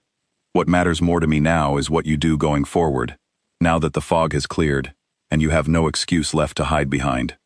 I know, Damien said quietly. I've been thinking about that too. About what kind of alpha, what kind of husband I want to be from this point forward. I don't want to simply return to how things were before Camille arrived, because I'm not certain things were entirely right even then. I let myself become complacent, took your presence and your patience for granted, in ways I'm only now beginning to fully understand. Elena studied his face in the fading evening light, searching for the easy deflections she had grown so used to hearing from him over the past several years, the subtle ways he had once turned every difficult conversation back toward his own feelings, rather than genuinely reckoning with hers. She found none of that now, only a careful, uncomfortable honesty that suggested real change rather than simply a performance of remorse, designed to smooth things over quickly. I don't need grand gestures, she said. I need consistency. I need to know that when I raise a concern, you'll actually consider it rather than dismissing it, because it's inconvenient, or because someone else's tears feel more urgent than my calm words. That's what I need to see, over time, not just in this moment when everything is still raw and fresh. I understand, Damien said, and I intend to earn that, however long it takes. They sat together in comfortable silence for a while, the kind of quiet that Elena had almost forgotten was possible between them, free from the tension and distance that had defined so much of the past year. She thought about the Winter Council, still weeks away, and the work that remained to formally address the border agreements that Ashgrove's Thornwood faction had hoped to exploit. Edwin had already begun preparing a full account of the conspiracy to present to Ashgrove's legitimate leadership, a diplomatic effort designed to expose the Thornwood Circle's actions to the Pact's own governing council, who might not have been aware of the extent to which a rogue faction had been operating within their territory. Do you think Ashgrove's leadership knew what was happening? Elena asked, the question having lingered in her mind since the confrontation in the council chamber. I don't believe so, Damien said. Edwin's contacts suggest the Thornwood Circle operates with considerable secrecy, even from Ashgrove's own council. If anything, exposing this to their leadership may work in our favor, forcing them to root out a faction that threatens their own stability as much as it threatened ours. Elena nodded slowly, understanding the delicate diplomatic work that still lay ahead, work that would require patience and careful communication, rather than the kind of decisive confrontation that had resolved the immediate threat within their own household. It was a different kind of challenge, one that would unfold over months rather than weeks, but she found herself, for the first time in a long while, genuinely looking forward to being part of that process, rather than dreading it. As the days passed and autumn deepened toward winter, Elena noticed small, steady changes in the rhythm of her marriage, changes that felt earned rather than simply declared. Damien began consulting her more regularly on pack matters, not as a formality but as a genuine partner whose judgment he valued. He remembered small details about her life, her preferences, the things that mattered to her, with a consistency that suggested real attention, rather than the fleeting guilt-driven gestures she had grown wary of trusting. She found herself returning to the crypt occasionally, not out of the old need to escape a marriage that had grown suffocating, but simply because it remained a place of quiet reflection, a place where she could sit beside her mother's resting place and consider how far she had come since the day Damien had dragged her from that very spot. The memory no longer carried the same sharp sting it once had. It had become, instead, a marker of the moment everything had begun to change, the moment she had finally stopped accepting silence and started demanding truth. One afternoon, as the first snow of the season began to dust the training grounds outside, Damien found her there, seated beside the old stone tomb, her hand resting gently on the carved surface, the way it had that day, so many weeks before. I'm not here to drag you away this time, he said quietly, standing at a respectful distance near the entrance. I only wanted to see if you'd like company. Elena looked up at him, studying the careful, patient expression on his face, so different from the wild urgency she remembered from that first fateful day. I'd like that, she said, and meant it. He crossed the room slowly and sat beside her, not touching her, simply present, sharing the quiet in a way that felt, for the first time in longer than she could remember, entirely genuine. Outside, the snow continued to fall, blanketing the pack grounds in soft, quiet white, and Elena felt something settle inside her that she had not felt in a very long time. The fragile, cautious beginning of trust rebuilding itself, one honest moment at a time. Winter settled fully over Blackthorn territory in the weeks that followed, blanketing the training grounds and the surrounding forests in deep, quiet snow. The pack moved through its seasonal rhythms with a renewed sense of stability, the earlier unease surrounding the fallen ring, and Camille's exposure gradually giving way to something calmer, more settled, as the council worked through the remaining diplomatic and administrative details of the entire affair. Edwin's carefully prepared account of the Thornwood conspiracy had been delivered to Ashgrove's legitimate leadership several weeks earlier, and the response, when it finally arrived, brought a measure of relief that Elena had not fully expected. Ashgrove's council, genuinely alarmed at the extent of the rogue faction's actions, had launched their own internal investigation, resulting in the identification and removal of several senior figures within their ranks, who had been secretly aligned with the Thornwood Circle for years. A formal apology, along with a proposal for renewed, more transparent border negotiations, had followed shortly after, and Damien and the Blackthorn Council had accepted the overture cautiously, but genuinely, recognizing an opportunity to strengthen relations with a neighboring pack, rather than allow old grievances to fester further. The Winter Council meeting, once a source of considerable anxiety, given what the Thornwood Circle had hoped to accomplish through it, proceeded instead as a straightforward, almost unremarkable gathering focused on genuine pack business. Resource allocation for the coming spring, updates to hunting territory agreements, and formal recognition of several pack members, including Elena, whose contributions over the preceding months had proven instrumental in protecting Blackthorn's stability. Elena stood before the assembled council during that recognition, feeling a quiet, steady pride that had nothing to do with performance or approval-seeking, simply the honest satisfaction of having done difficult, necessary work and seen it through to completion. Damien stood beside her, his hand resting lightly at the small of her back, not possessive, not demanding, simply present, a gesture of quiet partnership rather than the careless assumption of ownership that had characterized so much of their earlier marriage. That evening, after the council meeting concluded and the pack house settled into its familiar winter quiet, Elena found herself once again in her chambers, sorting through the same drawer where she had once kept her careful notes on the treasury discrepancies, notes that had eventually grown into the evidence that exposed an entire conspiracy. She looked at the pages now with a strange sense of distance, as though they belonged to a different version of herself, one who had been afraid, uncertain, quietly documenting suspicions she barely dared to voice aloud. A soft knock interrupted her thoughts, and she opened the door to find Damien standing there, holding a small wooden box she did not immediately recognize.